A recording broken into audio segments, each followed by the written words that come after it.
In this video, we're going to use integration techniques learned in Calculus 1 to find the area under a function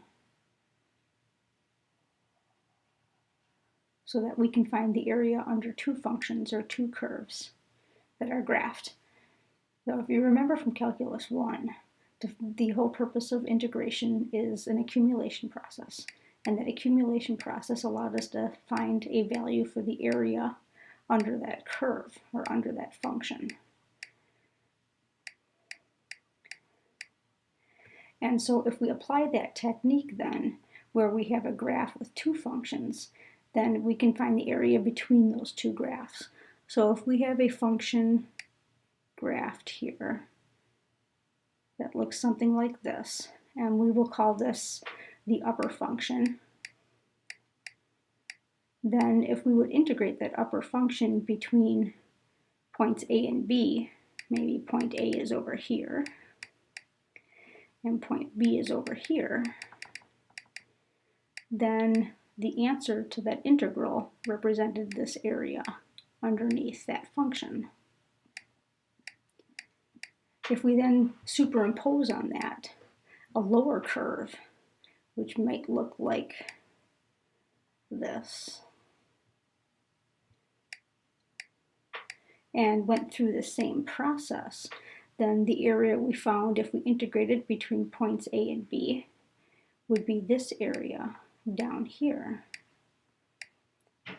And so in order to find the area between the graphs, which would be the area here represented in blue, all we would have to do is take that red area and subtract the green area. Or, from a function standpoint, take the upper function and subtract the lower function. And that's what you get mathematically when you just subtract the functions and put them in an integral. So with that concept, let's take a look at some example problems. So here are two functions. We have a quadratic function, x squared,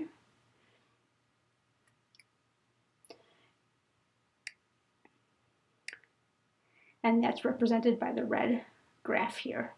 And we have a cubic function, which is represented by the green or the blue function here. Let's change that to blue. So a cubic function is represented by this blue curve here. And we're looking on the interval from 0 to 1. So we're starting here at 0. And we're going to a value of 1. And if you notice that if we substitute 1 into the function f of x, f of 1 is 1 squared, which is 1.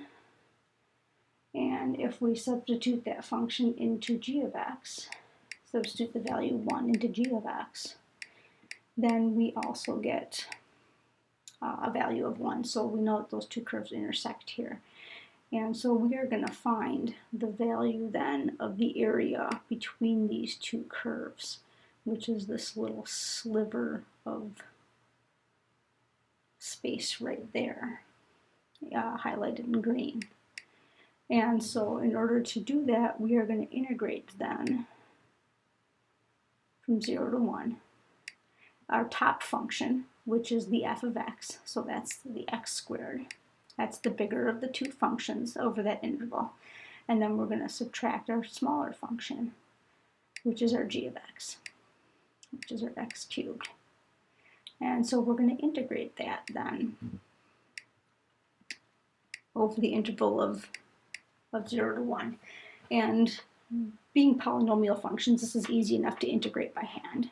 So we're going to go ahead and integrate x squared, which is going to be 1 cubed x cubed, according to our laws of integration, increasing the power and dividing by that power.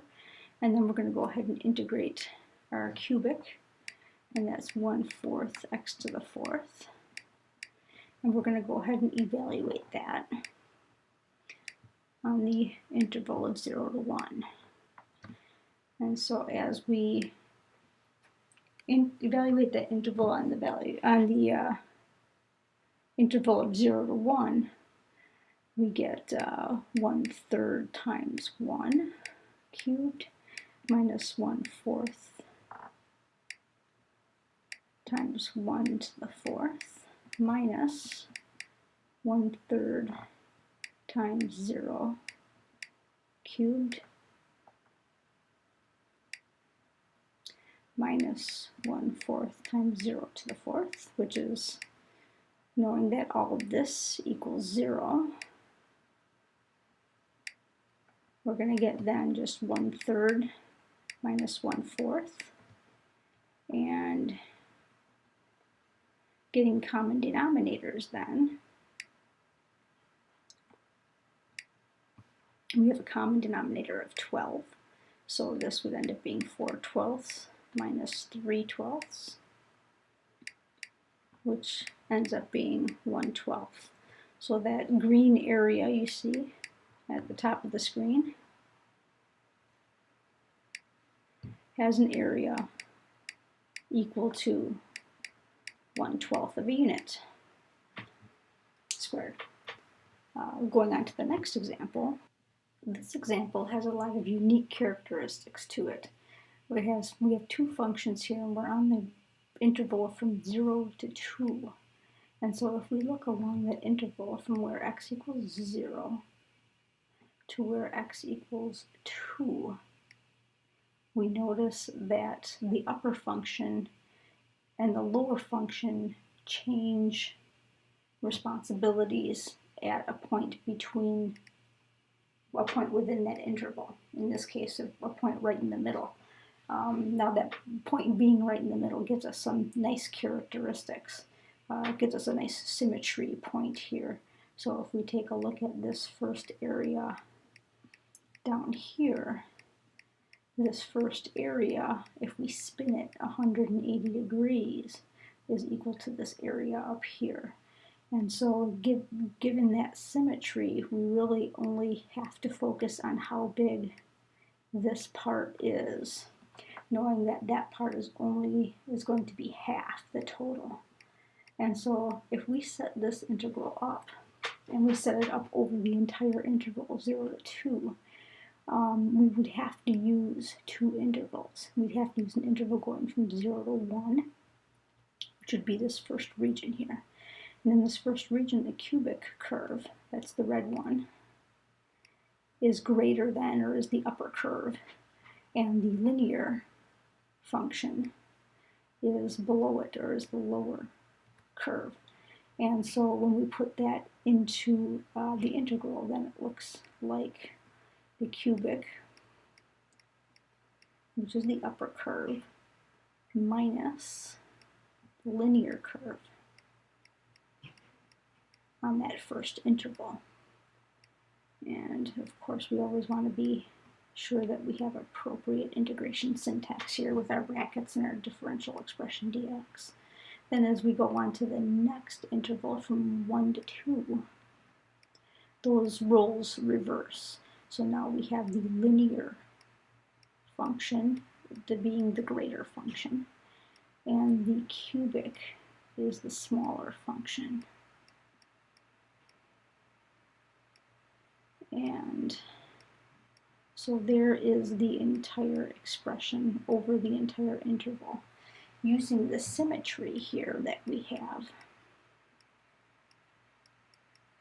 I'm only going to integrate this first interval from 0 to 1. I want to talk about what happens when you integrate a region which is below the x-axis. So it's occupying that area below in the thirds and the fourth quadrant, in this case just the fourth quadrant. So in looking at that area, if we integrate both these expressions, this first expression for the cubic, we would need to use a u sub. So if we substitute in u being equal to x minus 1, and we take the derivative and rewrite this as a differential expression, then we know that du equals dx, and we can go ahead and substitute in then. And so for this region from 0 to 1, in terms of u, we're going to have u cubed du. And that's going to necessitate us to have different limits of integration here. So when x equals 0, that's our lower bound, we put in 0 for x, we get u equals -1. And when x equals 1, the upper bound, then u is going to be 1 minus 1, or 1 minus 1 is 0. So the new bounds for the expression in terms of u are going to be -1 to 0. And then we're going to go ahead and bring in the linear function here.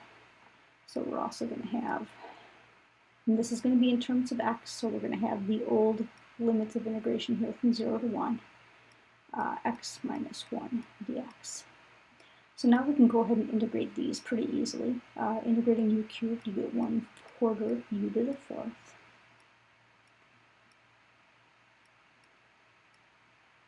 And integrating x minus 1, we integrate x, we get 1/2 x squared.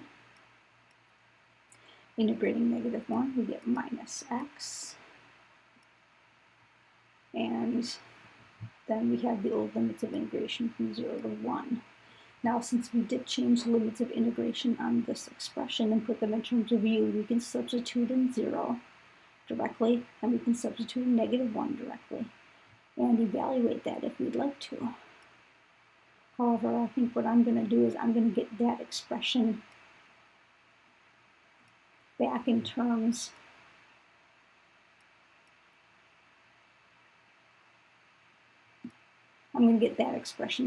of x. So if we substitute back, this is going to end up being 1/4 x minus 1 to the 4th, evaluated from 0 to 1. There are the limits of integration in terms of x again. And 1/2 x squared minus x from 0 to 1. So now as we put in those limits of integration, the upper bound is 1, so 1 minus 1 is 0, 0 to the 4th is 0, so that first term is 0. As we put in 0 for our lower bound, we get minus 1/4 times a -1 to the 4th.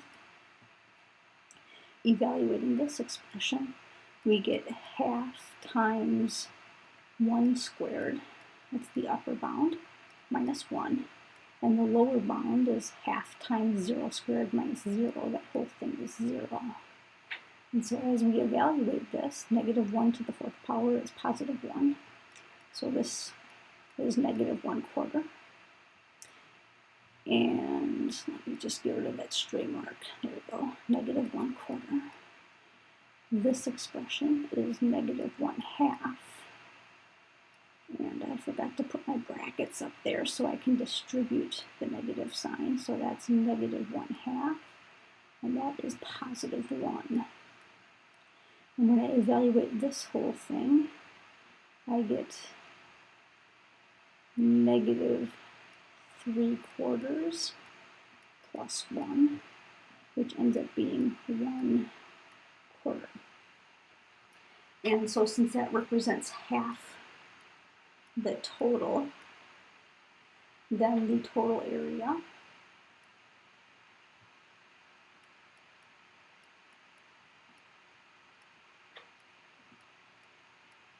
equals twice that value, which ends up being 1/2 square units.